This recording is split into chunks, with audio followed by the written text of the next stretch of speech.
வணக்கம், welcome to the channel recipes desk. இன்னைக்கு நம்ம பூண்டு ஊறுகாய் எப்படி செய்யறதுன்னு பார்க்கலாம். இந்த ஊறுகாய் செய்யறது ரொம்ப ஈஸி, ரொம்ப டேஸ்டாவும் இருக்கும். தயிர் சாதத்தோடலாம் வச்சு சாப்பிட்றதுக்கு ரொம்பவே நல்லா இருக்கும்.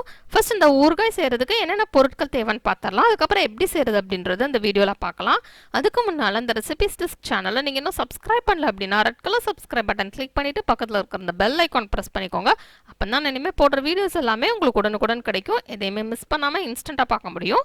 இப்போ இந்த டிஷ் செய்யறதுக்கு என்னென்ன பொருட்கள் தேவைன்னு பார்த்துடலாம். பூண்டு 1/4 கிலோ, புளி ஒரு சின்ன எலுமிச்சம்பழம் அளவு எடுத்து ஊற வச்சிடலாம். கருவேப்பிலை கொஞ்சம், 1 டேபிள் ஸ்பூன் வெல்லம், 1/4 டீஸ்பூன் வெந்தயம். வெந்தயத்தூள் இருந்தால் நம்ம யூஸ் பண்ணிக்கலாம், இல்லை வெந்தயத்தை லேசாக தட்டி எடுத்து வச்சுக்கலாம். நான் இதில் லேசாக தட்டி எடுத்து வச்சுருக்கேன். 2 டேபிள் ஸ்பூன் வத்தல் தூள். காரமாக வேணும் அப்படிங்கிறவங்க கூடுதலாக வத்தல் தூள் சேர்த்துக்கோங்க. 1/4 டீஸ்பூன் கடுகு. ஃபர்ஸ்ட் நம்ம பூண்டுக்கு தோல் உரிச்சு எடுத்து வச்சுக்கலாம். நான் கொஞ்சம் பூண்டு எடுத்து தனியாக வச்சுருக்கேன். இதை நான் ஃப்ரை பண்ணி முழுசாக சேர்க்க போகிறேன். மீதம் உள்ள பூண்டை ஃப்ரை பண்ணி அரைச்சி ஊறுகாய் சேர்க்க போகிறேன். ஃபஸ்ட்டு ஒரு கடாய் எடுத்துக்கலாம். கடாய் எடுத்துகிட்டு அதில் 5லேருந்து 6 டேபிள் ஸ்பூன் வரைக்கும் எண்ணெய் சேர்த்துக்கிடலாம். இப்போ இதில் கொஞ்சம் பூண்டு சேர்த்துக்கலாம். சேர்த்துட்டு இதை நல்லா ஃப்ரை பண்ணிவிட்டு இதை எடுத்து வச்சிடலாம். இதை நான் லாஸ்ட்டில் அப்படியே முழுசாக அந்த ஊறுகாய் சேர்க்க போகிறேன். நீங்கள் ஃபுல்லாகவே முழுசாக சேர்க்குறதா இருந்தாலும் சேர்த்துக்கலாம், இல்லைனா ஃபுல்லாகவே அரைச்சி கூட சேர்த்துக்கலாம். ஆனால் இப்படி கொஞ்சத்தை முழுசாகவும் கொஞ்சத்தை அரைச்சும் சேர்க்குறப்போ அந்த டேஸ்ட் கூட கொஞ்சம் நல்லாயிருக்கும். இப்போ அதை நல்லா லோ ஃப்ளேமில் வச்சு ஃப்ரை பண்ணிக்கலாம். நல்லா கலர் சேஞ்ச் ஆகணும், அது வரைக்கும் நம்ம இதை ஃப்ரை பண்ணிக்கலாம். இப்போ இது நல்லா கலர் சேஞ்ச் ஆகிடுச்சு.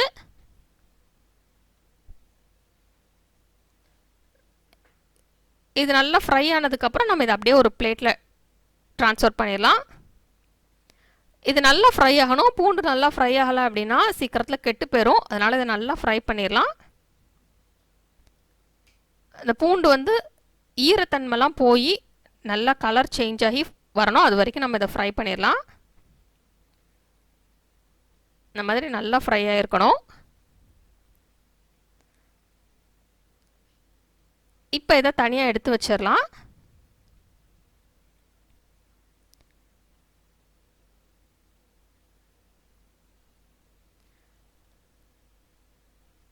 இப்போ அதே கடாயிலே மீதம் இருக்கிற பூண்டு சேர்த்துடலாம். எண்ணெய் தேவைப்பட்டால் நீங்கள் கூடுதலாக சேர்த்துக்கோங்க. இதே எண்ணெயே போதுமானதாக தான் இருக்கும், நம்ம ஃபஸ்ட்டே நிறையா ஊற்றுனதுனால. இப்போ இதை நல்லா லோ ஃப்ளேமில் வச்சு ஃப்ரை பண்ணிக்கலாம்.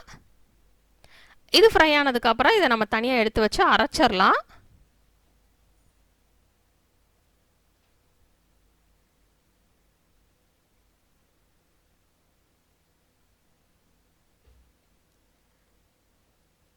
இது லேசாக கலர் சேஞ்ச் ஆகட்டும்.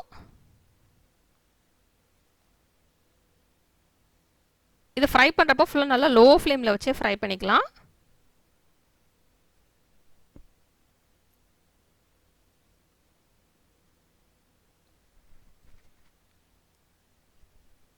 இப்போ இது ஃப்ரை ஆயிடுச்சு. இப்போ அதை அப்படியே ஒரு பிளேட்டுக்கு ட்ரான்ஸ்ஃபர் பண்ண போகிறேன். நெக்ஸ்ட் இதை நல்லா ஆற விட்டுறலாம். இது நல்லா ஆறுனதுக்கப்புறம் இது ஒரு மிக்ஸி ஜாரில் சேர்த்து அரைச்சிடலாம்.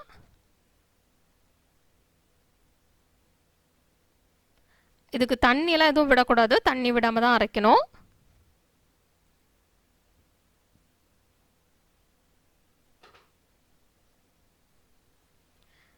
இப்போ இது எல்லாத்தையுமே எடுத்தாச்சு. இப்போ இது நல்லா ஆறிடுச்சு. இப்போ இதை இந்த மிக்ஸி ஜாரில் சேர்த்து நல்லா ஒரு பேஸ்ட்டாக அரைச்சி எடுத்துடலாம்.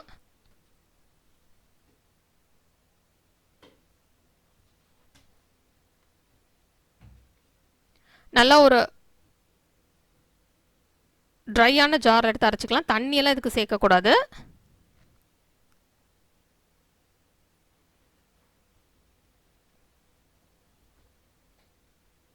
இப்போ இதை அரைச்சாச்சு. நெக்ஸ்ட்டு தேவைப்பட்டால் கூடுதலாக எண்ணெய் சேர்த்துக்கோங்க. நான் இப்போ அதே எண்ணெயில் தான் கடுகு சேர்க்க போகிறேன். அதே எண்ணெயில் எண்ணெய் சூடானதுக்கப்புறம் திருப்பி இதில் கடுகு சேர்த்துடலாம். இப்போ கடுகு நல்லா பொரிஞ்சிடுச்சு. நெக்ஸ்ட் இதில் வெந்தயத்தூள் சேர்த்துடலாம். வெந்தயத்தை லேசாக தட்டி நம்ம சேர்த்துக்கலாம். நீங்கள் வெந்தய பவுடர் இருந்தால் நீங்கள் அதுவும் யூஸ் பண்ணிக்கலாம். இந்த வெந்தயத்தூள் வந்து 1/4 டீஸ்பூனுக்கு மேலே சேர்க்க வேண்டாம். ஏன்னா நிறைய சேர்த்தோம் அப்படின்னா ஒரு கசப்பான டேஸ்ட் வர ஆரம்பிச்சிரும்.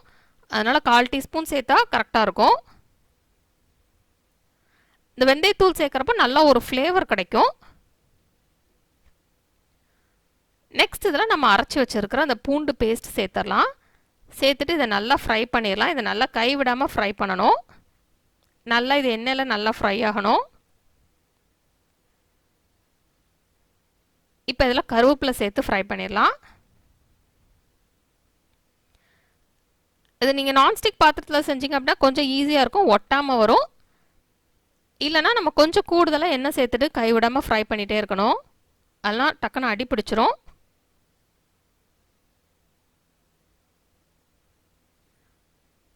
நல்லா லோ ஃப்ளேமில் வச்சு ஃப்ரை பண்ணிக்கலாம்.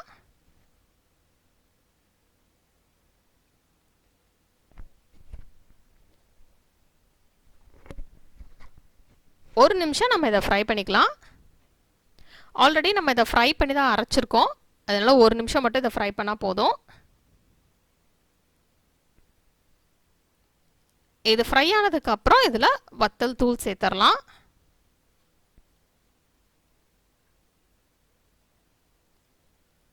இது வந்து இந்த பூண்டு ஊறிக்கிறதுக்கு தான் டைம் எடுக்கும். அதுக்கப்புறம் நம்ம ரொம்ப ஈஸியாக செஞ்சு முடிச்சிடலாம். இந்த ஊறுகாய் ரொம்பவே டேஸ்ட்டாக இருக்கும். அதனால் நம்ம நிறைய செஞ்சு கூட ஸ்டோர் பண்ணி வச்சுக்கலாம். நிறைய செஞ்சு நீங்கள் ஸ்டோர் பண்ணுறதா இருந்தால் கொஞ்சம் கூடுதலாக எண்ணெய் சேர்த்துக்கோங்க, கொஞ்சம் கூடுதலாக புளி சேர்த்துக்கோங்க. அப்போ தான் கெட்டு போகாமல் நல்லா ஃப்ரெஷ்ஷாக இருக்கும்.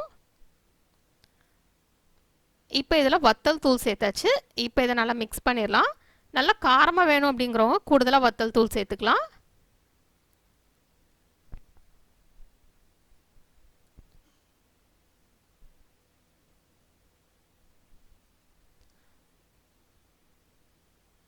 இப்போ வத்தல் தூள் சேர்த்து மிக்ஸ் பண்ணதுக்கப்புறம் இதில் நம்ம டிஷ்ஷுக்கு தேவையான அளவு உப்பு சேர்த்துடலாம். உப்பு சேர்த்துட்டு இதை மிக்ஸ் பண்ணிடலாம்.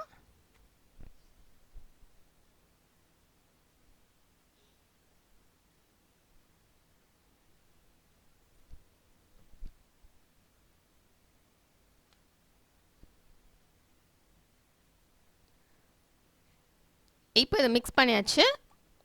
நெக்ஸ்ட் இதில் நம்ம ஊற வச்சிருக்கிற புளியிலிருந்து நம்ம புளி தண்ணி எடுத்து சேர்த்துடலாம்.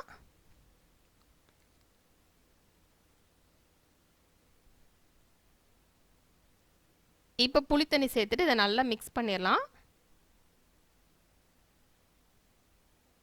உங்களுக்கு எவ்வளோ புளி தேவையோ நீங்கள் அதுக்கேற்ற மாதிரி அளவு அட்ஜஸ்ட் பண்ணிக்கோங்க. நல்லா புளிப்பாக வேணும் அப்படிங்கிறவங்க கூடுதலாக புளி சேர்த்துக்கலாம்.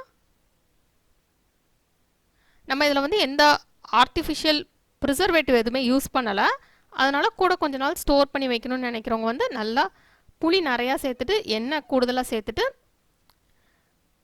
நல்லா கெட்டி ஆகிற வரைக்கும் இதை கொதிக்க விட்டுட்டு அதுக்கப்புறம் ஸ்டோர் பண்ணிடுங்க. எப்போவுமே ஸ்டோர் பண்ணுறப்போ நல்லா ஒரு ட்ரை பாட்டிலில் தான் ஸ்டோர் பண்ணணும். அப்போ தான் நல்லா ஃப்ரெஷ்ஷாக இருக்கும். இது வந்து நம்ம செஞ்சுட்டு ஃப்ரிட்ஜிலே வச்சுக்கலாம். ஃப்ரிட்ஜிலே வச்சிட்டோம் அப்படின்னா ரொம்பவே ஃப்ரெஷ்ஷாக இருக்கும். நம்ம தேவைப்படுற நேரம் எடுத்து சாப்பிட்டுக்கலாம்.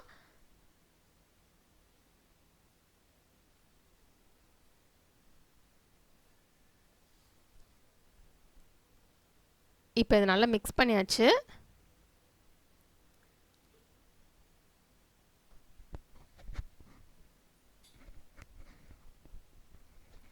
நெக்ஸ்ட் இதில் வெல்லம் சேர்த்துடலாம். வெல்லம் சேர்த்து மிக்ஸ் பண்ணிடலாம். இந்த பூண்டு டேஸ்ட் வந்து நிறைய பேருக்கு வெறும் பூண்டு டேஸ்ட் மட்டும் இருந்தால் பிடிக்காது. அதனால் இப்போ வெல்லம் சேர்த்துட்டோம் அப்படின்னா நல்லா டேஸ்ட் வந்து நியூட்ரலைஸ் ஆகி நல்லாயிருக்கும். இது நீங்கள் தேவைப்பட்டால் சேர்த்துக்கலாம், இல்லைனா வெல்லம் சேர்க்காமையே நீங்கள் அப்படியே செஞ்சுக்கலாம். வெல்லம் சேர்க்குறப்போ அந்த டேஸ்ட் நல்லாயிருக்கும். இப்போ இதை நல்லா கொதிக்க விட்டலாம். இது கொதிக்க ஆரம்பித்ததுக்கப்புறம் இதில் நம்ம ஆல்ரெடி ஃப்ரை பண்ணி வச்சுருக்கிற அந்த பூண்டை வந்து முழுசாக சேர்த்துடலாம். சேர்த்துட்டு இதை நல்லா மிக்ஸ் பண்ணி விட்டுட்டு நல்லா கொதிக்கட்டும். நல்லா கெட்டியாகட்டும், அது வரைக்கும் இதை கொதிக்க விட்டலாம். இப்போ அது நல்லா கொதிச்சிருச்சு, நல்லா கெட்டியாயிடுச்சு, நல்லா எண்ணெய்லாம் பிரிஞ்சு மேலே வர ஆரம்பிச்சிருச்சு. இந்த மாதிரி ஸ்டேஜ் வர்ற வரைக்கும் இதை நல்லா கொதிக்க விட்டலாம்.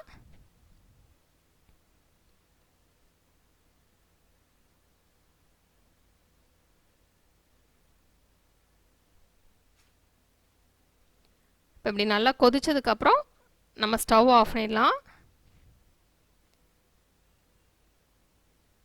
இப்போ நமக்கு சுவையான பூண்டு ஊறுகாய் ரெடி ஆயிடுச்சு.